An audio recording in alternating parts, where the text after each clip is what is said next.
void or voice. The day begins, my body races, my mind's not far behind, do this. Now that. And don't forget. The final finish line. My hands are busy, my feet are too. Yet my mind it races on.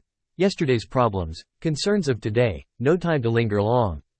I can feel pressure rising, deep down inside, but think, it's only the norm. The multitude of thoughts, if drawn in a picture, would surely, look much like a storm. Thoughts of God, then arise, but I barely notice, I dwell for minute. Then back to the moment.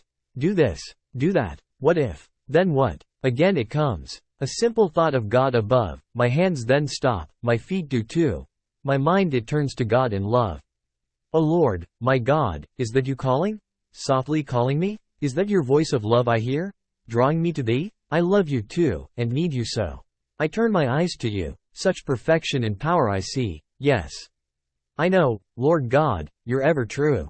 Whoa, then it happened. Like a warm blanket on a cold, chilly day, God's peace and joy wrapped round me, and washed my stress away. I lingered but a moment, then back to tasks of choice. But within me I took the question, how many times have I missed your voice?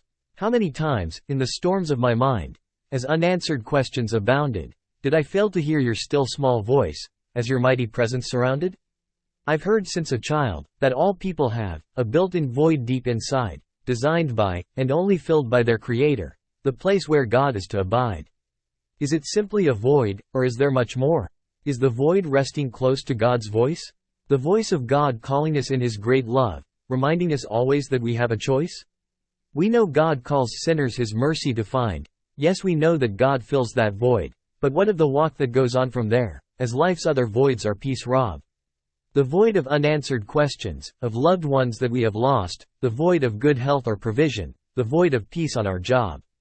When life's voids come along, as they always do, and our hearts are searching our minds, let us listen for His voice in the midst of the storm, as He calls us to come and dine. He calls us to come and rest in Him. He calls us to trust and not fear. He calls us to let Him still the storms, knowing that He's ever near. Yes, there is a void, but there is also a voice. The voice of our loving God and Creator. He calls in the midst of our stormy lives, reminding us always that He is much greater.